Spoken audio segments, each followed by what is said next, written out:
Site ತೆಗೆದುಕೊಂಡ್ರೆ ಅಲ್ಲಿ ನಾನು ಸಂಪೂರ್ಣವಾಗಿ ಮಾಲೀಕತ್ವ ಪಡ್ಕೊಳ್ತೀನೋ ಇಲ್ಲೋ ಅಂತ ಹೇಳಿ. ಹಾಗಾದ್ರೆ ಸಂಪೂರ್ಣವಾಗಿ ಮಾಲೀಕತ್ವ ಪಡ್ಕೋಬೇಕು, ಭೂಮಿ ಅನ್ನೋದು ಸ್ವಾಧೀನತೆ ನನ್ನ ಕೈಯಲ್ಲಾಗಬೇಕು ಅಂತಂದ್ರೆ ಏನೆಲ್ಲ ದಾಖಲೆಗಳನ್ನ ಪರಿಶೀಲಿಸಿದ್ರೆ ನನ್ನದಾಗಬಹುದು?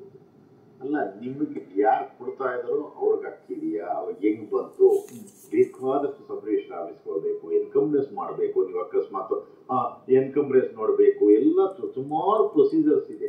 ಅದನ್ನೆಲ್ಲ ಅನುಸರಿಸಿ ನೀವು ತಗೊಂಡು ಪಕ್ಕದಲ್ಲಿ ನೀವು ಸೇಫ್ ಆಗ್ತೀರಾ. ಆ ಪ್ರೊಸೀಜರ್ಸ್ ಇನ್ನು ಅನುಸರಿಸದೆ ಯಾರು ಹೇಳಿದ್ರೆ ಪರವಾಗಿಲ್ಲ ತಗೊಂಡ್ರೆ ನಾವು ಇದೀವಿ ಅಂತ ಹೇಳಿದ್ರೆ ತೊಂದರೆಗೆ ಈಡಾಗ್ತಿಲ್ಲ ಅಂತ ಹೇಳ್ತಾರೆ. ಅದು ಬಹಳಷ್ಟು ಒಂದು ತುಂಡು ಭೂಮಿನೇ ನಾವು ತೆಗೆದುಕೊಳ್ತೀವಿ ಅಂದಾಗ ಅದು ಸ್ವಯಾರ್ಜಿತವಾಗಿ ಬಂದಿದ್ಯಾ ಅಥವಾ ಪಿತ್ರಾರ್ಜಿತವಾಗಿ ಬಂದಿದ್ಯಾ ಅಥವಾ ಇದು ಒಟ್ಟು ಕುಟುಂಬದ ಆಸ್ತಿನ, ಇವೆಲ್ಲವೂ ಪರಿಶೀಲನೆ ಮಾಡಬೇಕು. ಸರ್, ಇಷ್ಟೆಲ್ಲ ದಾಖಲೆಗಳನ್ನ ಪರಿಶೀಲನೆ ಮಾಡಿ ಕೊಡುವಂತ ಸಂದರ್ಭಗಳು ಒದಗಿ ಬರುತ್ತಾ ಅಂತ ಕೇಳಿದ್ರೆ ಕೊಡ್ತಾರ?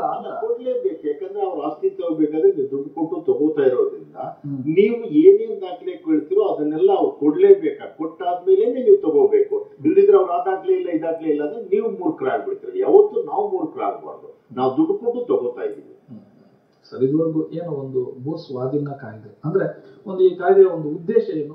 ಯಾವುದೇ ಒಂದು ಸಾರ್ವಜನಿಕರ ಹಿತಾಸಕ್ತಿಗೆ ಬೇಕಾಗಿರುವಂತಹ ಉದ್ದೇಶಗಳಿಗೆ ಸರ್ಕಾರದ ವತಿಯಿಂದ ಏನಾದ್ರೂ ಪಡ್ಕೊಳ್ಳುವಂತಹ ಅಂದ್ರೆ ಲ್ಯಾಂಡ್ ಅಕ್ವಿಸಿಷನ್ ಪಡ್ಕೊಳ್ಳುವಂತಹ ಸಂದರ್ಭದಲ್ಲಿ ಏನೆಲ್ಲ ವಿಚಾರಗಳನ್ನ ಗಣನೆಗೆ ತೆಗೆದುಕೊಳ್ಬೇಕು ಅಂತ ಹೇಳಿ ಬಹಳಷ್ಟು ವಿಚಾರವನ್ನು ಕೊಟ್ರಿ.